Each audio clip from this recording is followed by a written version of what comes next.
Welcome back to the deep dive. I was reading that the U.S. has the highest incarceration rate in the world. Yeah.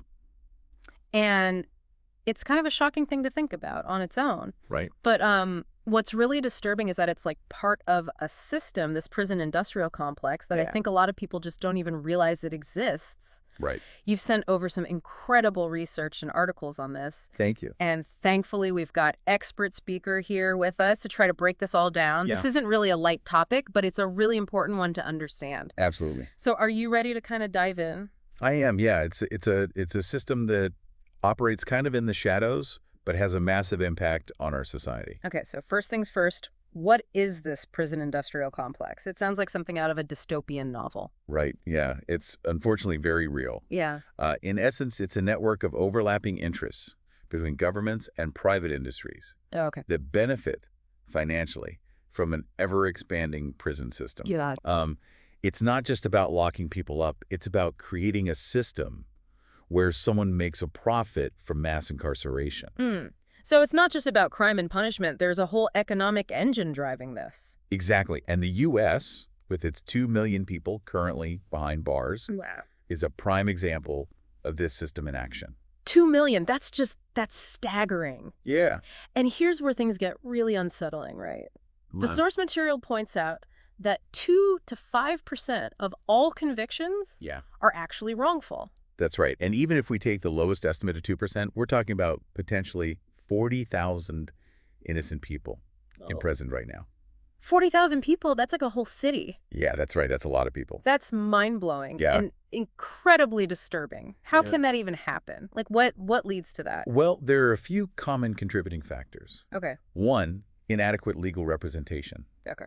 Public defenders are often overworked and under-resourced, meaning they may not have the time or resources to thoroughly investigate a case or challenge evidence. So you're saying that somebody's access to justice, like whether they can actually get a fair trial, Right. depends on their financial situation. Unfortunately, yes. Wow. That's something that Jared Adams, whose story is highlighted in the source material, Yeah. speaks about at length. Yeah. He calls it secondary justice. Okay. Basically, if you have money, you can afford better legal representation Right. and have a higher chance of a fair trial. Got it. If you're reliant on a public defender, the odds are stacked against you. It's almost like two separate systems then. Yeah, Ugh. to a degree, unfortunately. Jarrett's story is truly incredible, or maybe the word is horrifying, right? Yeah. He spent 28 years It's a long time. in a maximum security prison for a crime that he didn't commit. Yeah, his case is a stark illustration of how systemic issues within the justice system can have devastating consequences for individuals.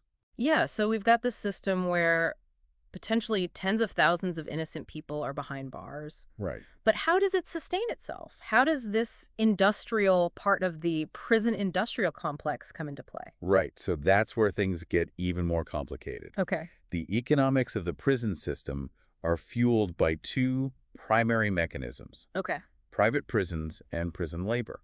Okay, let's unpack those, starting with private prisons. Okay. I know that they've been a topic of controversy for a very long time. For a good reason, yeah. Yeah. Private prisons are businesses. Okay. Plain and simple. Right. They generate profit by keeping their facilities full, Okay. which mean they have a vested interest in longer sentences and harsher laws. So they're actually lobbying to put more people in prison. Exactly. It's a perverse incentive structure, Wow. where the more people they lock up, the more money they make. It's like this vicious cycle. Yeah. But wait, doesn't the 13th Amendment abolish slavery? Right? So how can we have prison labor? That's a really important question. Mm. The 13th Amendment does outlaw slavery, except as punishment for a crime.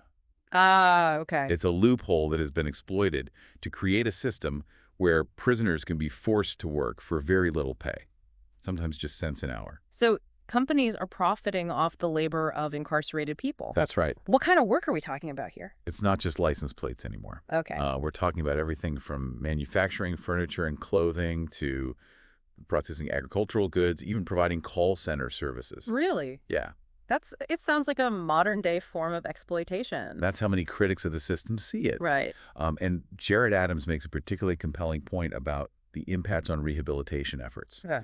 You know, when profit is the motive, the focus shifts away from helping people reintegrate into society. Okay. and towards keeping them incarcerated. It's almost like the system is designed to keep people trapped. That's the unfortunate reality for many within the system. Yeah, it's tough. However, there are alternative models out there that offer a different perspective. All right. The source material highlights European countries Okay. like Norway and Germany, which have adopted vastly different approaches to incarceration. This is where it gets really interesting, right? Yeah. Tell me more about these European models. How are they different? Well, the key difference is the focus. Okay. While the U.S. system prioritizes punishment, Right. these European models emphasize rehabilitation. Okay. Their prisons are structured to address the underlying causes of criminal behavior and provide inmates with the tools they need to succeed once they're released. So what kind of tools are we talking about here? Think education, therapy, job training. Oh, wow. Some of these programs even help inmates secure employment before they leave prison.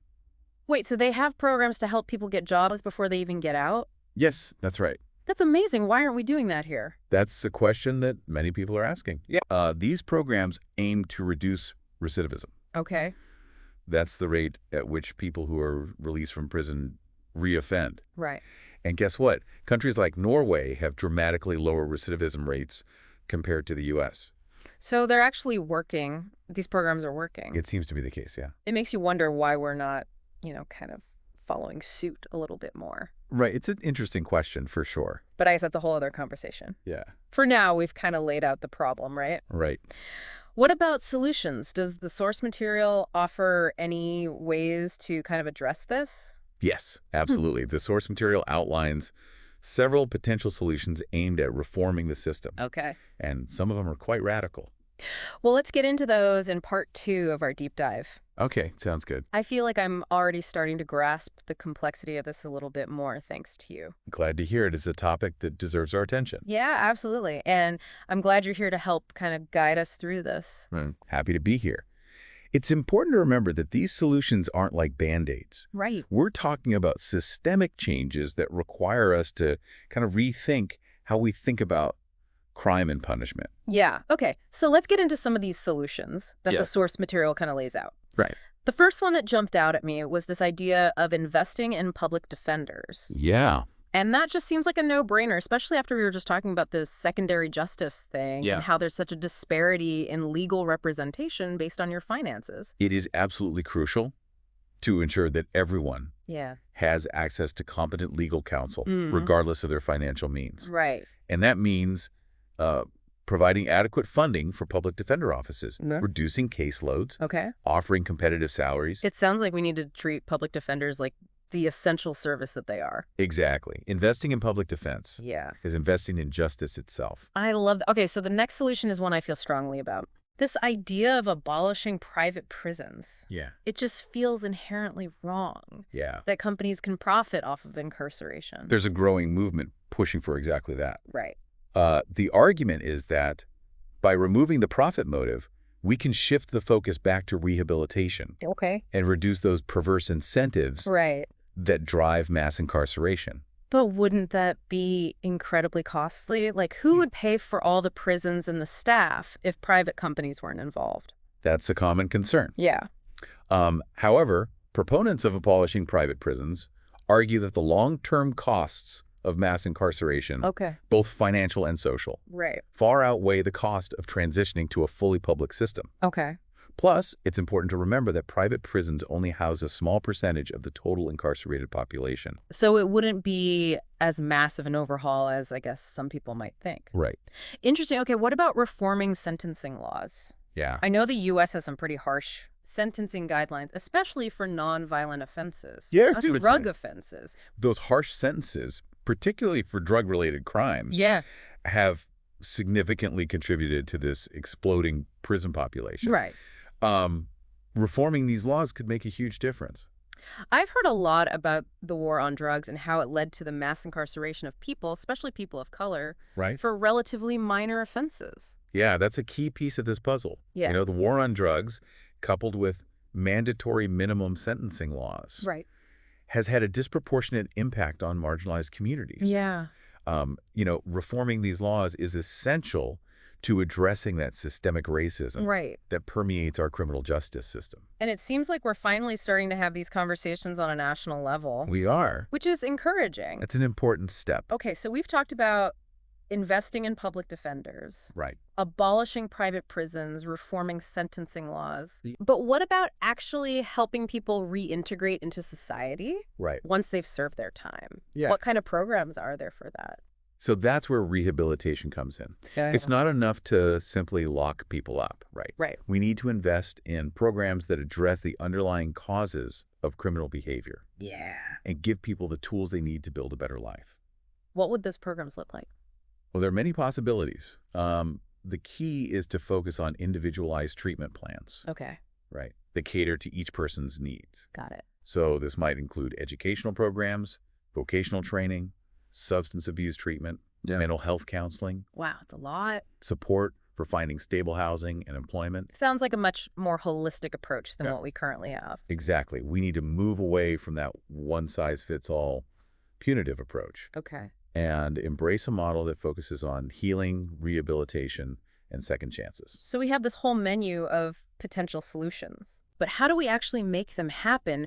Reforming a system as massive and as entrenched as this seems like a really daunting task. It certainly would be easy. It requires political will, public awareness, and sustained advocacy. Right. But the source material encourages us to view this not as an insurmountable problem, but as an opportunity to create a more just and equitable society. Okay. Expert speaker, after all this, what stands out to you the most from all these sources? You know, what's fascinating is that we often discuss mass incarceration as an American issue. Yeah. But it's a global problem, and many countries are grappling with similar challenges. Right. And we can learn from each other's successes and failures. Yeah.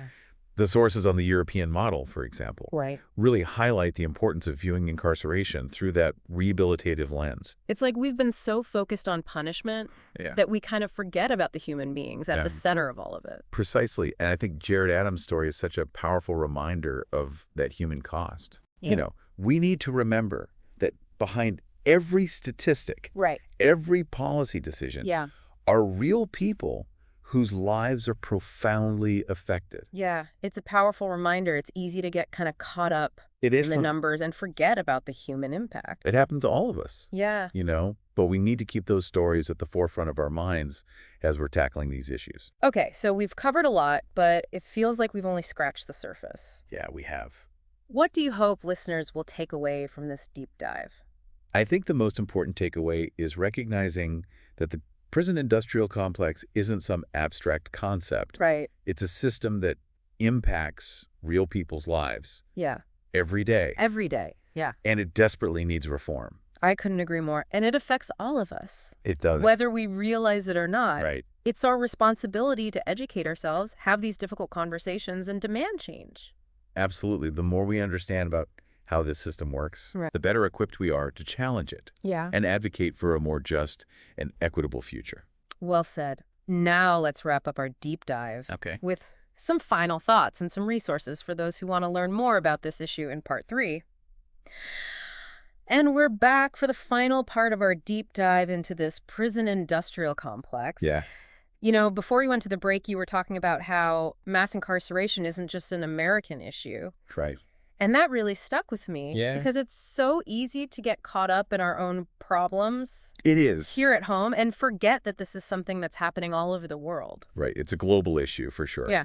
And that means that there's opportunities to learn from other countries' approaches. Yeah. You know, the source material that we had on those European models really emphasized how, you know, taking a more rehabilitative approach to incarceration can be much more effective. One of the things that keeps coming back to me is the sheer scale of this whole thing, right? We're talking about millions of people incarcerated, vast amounts of money flowing through the system, and these deeply ingrained societal issues. Yeah. It's almost overwhelming to think about. It's a lot to take in. Absolutely. It is. But I think that's why it's so important to have these conversations. Yeah.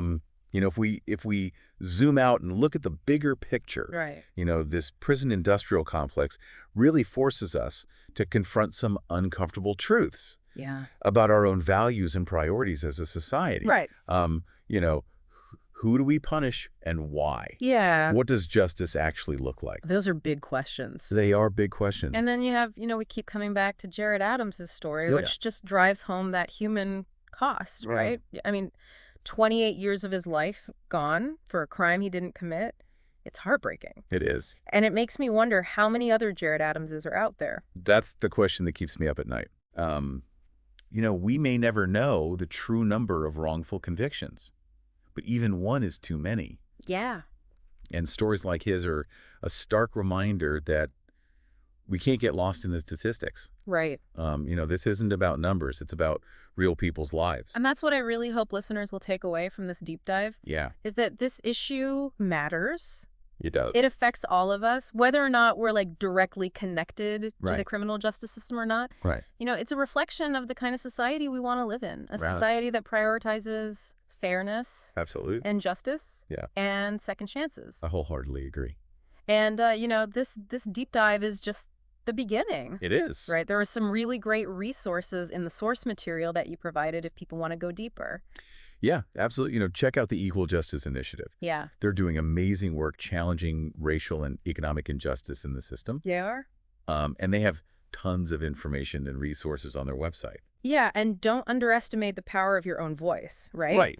Talk to your friends and family about this. Absolutely. Contact your elected officials. Yeah. Support organizations that are working for reform. Right. Every action, no matter how small, yeah, can contribute to a more just and equitable world. I couldn't have said it better myself, I think. We've covered a lot of ground today. We have. It's been heavy at times. Yeah. But it's a conversation we need to be having. Absolutely. The prison industrial complex is a complex issue. It is. But understanding it is the first step toward creating a better future. It is. So keep learning, keep asking questions, and keep pushing for change. Absolutely. This is just the beginning of a much larger conversation. Well, expert speaker, thanks so much for joining me on the deep dive today. It's been a pleasure. Thanks for having me. And to all our listeners, thank you for tuning in. We'll see you next time.